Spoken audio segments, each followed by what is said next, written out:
Рос Греј бара джип на газ кој одговара за неговото семејство и работата, која се наоѓа на градилиштата.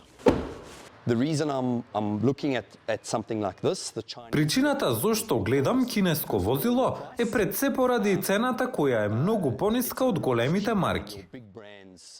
Просечен кинески джип вреди околу половина од вредноста на некои од попознатите брендови, чие производство е во други земји. Ралф Хибнер, регионален менеджер за продажба, вели дека цените за кинеските автомобили на газ ги привлекуваат клиентите.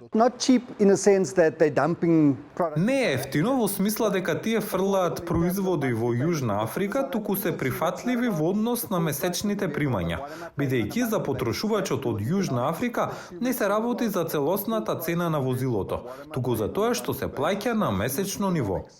Кинеските брендови станаа сериозни конкуренти во автоиндустријата во Јужна Африка, вели Мари Меггир, која продава друг кинески бренд наречен Хавал.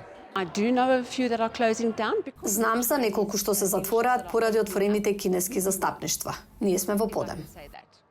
Во минатото многу потрошувачи од Јужна Африка беа предпазливи за квалитетот на возилата од кинеско производство, но навиките за купување може да се променат. Греј вели дека во денешно време се чувствува поудобно со квалитетот произведен во Кина.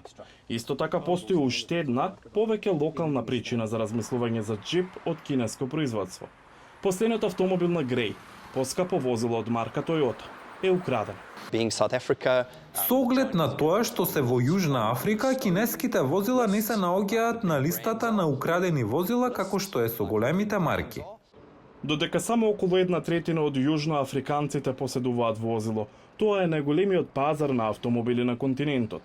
Ford, Toyota, Volkswagen и Mercedes имаат производствени погони во земјата, а произведуваат возила за извоз или за локалниот пазар.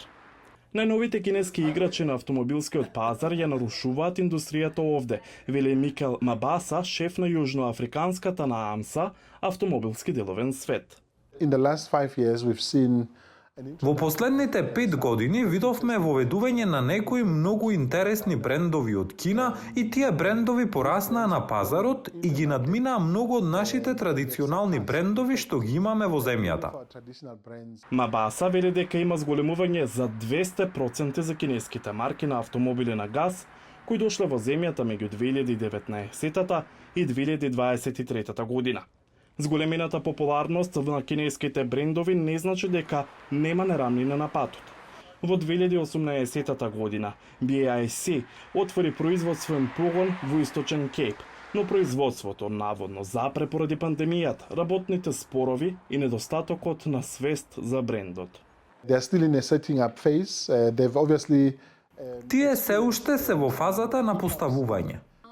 Настрана деловното заобиликување на BAIC, председателот Сирил Рамафоса гледа на патот кон позелена иднина, додворувајќи се на повеќе инвестиција од Кина и го повикува производителот на електрични автомобили BYD да отвори салон во Јужна Африка.